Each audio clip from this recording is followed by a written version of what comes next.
The Selfish Path to Romance. Download Chapter 1 for free at drkenner.com and at amazon.com. I really wish you'd tell me about it. Well, if you must know, it's me love life. Really? You've been seeing a man? Only when I close my eyes and concentrate. Now, I dated a lot when I was dating, before I was married, and I enjoyed it. But what do you do on a first date? If you're out there thinking, oh, I'm in the dating world and I'm meeting this guy or this gal for the first time, how do I deal with that? Well, with me today is Dr. Don Kiefer. He's a clinical psychologist and he's the department chair at New England Institute of Technology, and he's in the psychiatry department at Rhode Island Hospital. He's had his own matchmaking service, which is unusual for a psychologist, and he's given courses on, workshops on, becoming your own dating coach. Welcome, Dr. Kiefer. Thank you. It's so good to have you on. Now, on a first date, if I were someone coming to you saying, I am anxious as all get out, this is the first date, what advice would you start to give me? Well, the first thing would be to make sure that the way that the first date is structured is done in a way that for maximum comfort. So I always tell people to arrange it in a way to keep it short and sweet. And so I tell them to do it on, first of all, on a weeknight where you have to go to work the next day, not for a main meal, and just so that you can have like a quick cup of coffee and get in and out. Okay, so that's so that you don't end up having a $100 bill on your first date. Exactly. It's a quick cup of coffee, that if you meet the person and the chemistry isn't there initially, right, you can stop. Plus, there's no excuse to go to 3 in the morning if you've got work the next day. Exactly. And okay, I really encourage them not to put a lot of value in the actual, everything said during the first date. There's a lot of nervousness and anxiousness, and just because, the way people talk, they do it just impulsively, and it's not necessarily who they really are. So I just tell them that, to get into the right attitude, this is a basic raw screening date, basically, to see whether or not it's worth going to the second date. Okay, so basically, the first date is just the jumping off point. Right. And hopefully into a wonderful lagoon rather exactly. than a cliff. Exactly. And what other advice, what would be the next step to take? I'm on the date with someone now. Okay. I've arranged it. It's just a meeting at Starbucks Coffee. Yep. And it's just we're meeting for lunch. That's okay. it. Now, what do I do when I get there? I'm sweating. I have a few basic rules. First of all, I really encourage people to watch how much they talk.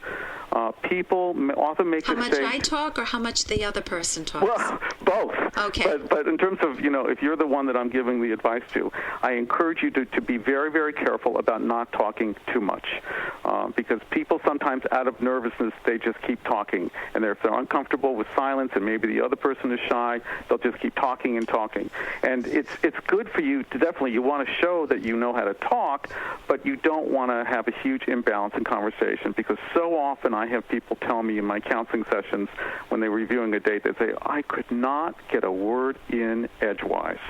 And that really turns people off, because they have visions of sitting with this person for the rest of their life, listening over and over imagery. again. I can picture them at 80 years old. Exactly. Right. So instead of talking, one of the things that you want to make sure that you do is you want to ask them questions. Think about things about them, things that they've said, either follow-up questions to things that they said or other aspects about them that might interest you, to make sure that there is this balance, that it's a real sense, a real give and take of two people getting to know each other. So in one sense, you're really interviewing the person, but you're doing it in a way that's comfortable and relaxed exactly. and laid back.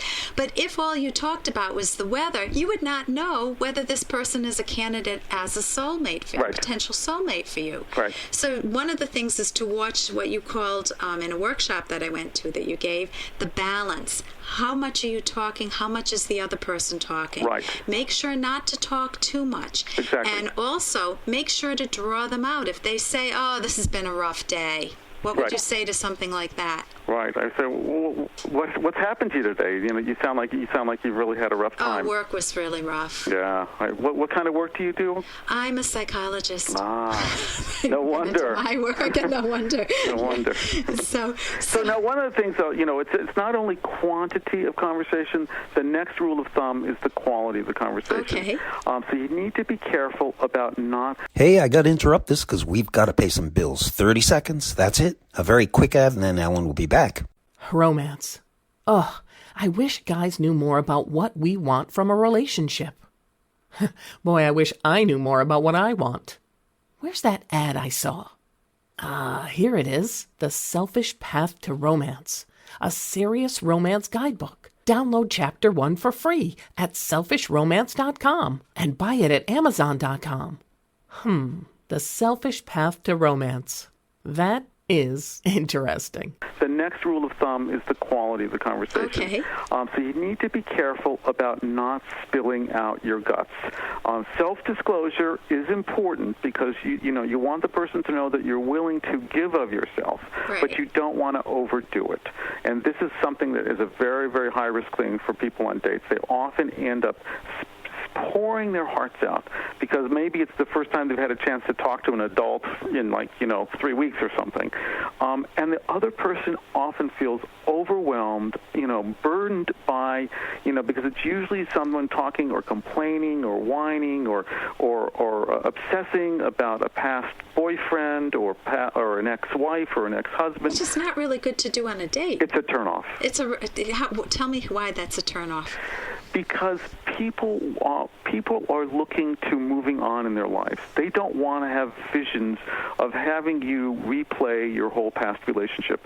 They want to start with you anew. They want to build a life with you. They don't want to be doing a lot of repair work, basically. Mm-hmm. Okay, so they're not looking to mend you. They're looking to have a companion to enjoy their life with, a buddy, right, a friend. Right. And the bearing your soul, I remember going to a conference once, and we were just at random tables, and anyone could sit down at your table. Yep. And a woman sat down at our table, and she said, "Boy, I was sexually abused as a child." Yep. And I mean, talk about it. No, that is clearly a no-no. Right. Absolutely. And it just was like abrasive and shocking. And it's like, "Hi, how was your day?" Right. "I was sexually abused. How about you?" Right. Right. So it's good to give some information, but certainly not the stuff that's most private, because if this date isn't going to work out, you don't want to feel like dating is a continuous string of becoming vulnerable and then having people walk out on you, an abandonment issue. That's right. And also, if this is a situation, for instance, if this is a first date with someone that you have no context with in terms of, let's say it's a really, really blind, about as blind of a date as it can get, you also need to be careful about, revealing any kind of demographic information or Wonderful. any details that will allow them to track you down. Because if you end up feeling somewhat uncomfortable with the person, you don't particularly want them to be calling you back. You don't want to give them all the details until you're ready. And it could happen in the first date. You, from your intuition, you might feel extremely comfortable, giving a bit about yourself. But you need to really, certainly in the first part of that first date, really hold back, because up until then, I always tell people, again, if this is not someone that's been arranged through a friend, let's say it's from an internet dating service kind of thing, you don't give them your home number. Everything's done by email, possibly maybe just cell phone. You don't give them your work number, because that helps people feel more comfortable and safe, and that's especially with internet dating, that's important. Okay, and for women too, they should go with a buddy if they're feeling unsafe or a little bit squeamish. Well, yeah, I mean, if you can get somebody to do that, maybe or stand in the background. But the main thing is, there's not much that can happen to you as long as you meet with somebody, in a public area, right. And all you say is, you describe what you look like so you can find me, just give your first name, and just take it from there. Right. Well, thank you so much for joining us today. This is Dr. Don Kiefer, who's a clinical psychologist in the department chair at New England Institute of Technology and in the psychiatry department at Rhode Island Hospital, and an expert on dating, on matchmaking, on dating, on becoming your own dating coach. Thank you so much for joining us, Don. You're welcome. For more Dr. Kenner podcast, go to drkenner.com and please listen to this ad. Here's an excerpt from The Selfish Path to Romance by clinical psychologist Dr. Ellen Kenner. Asking your partner to sacrifice their rational values destroys relationships. Consider this example from an advice column.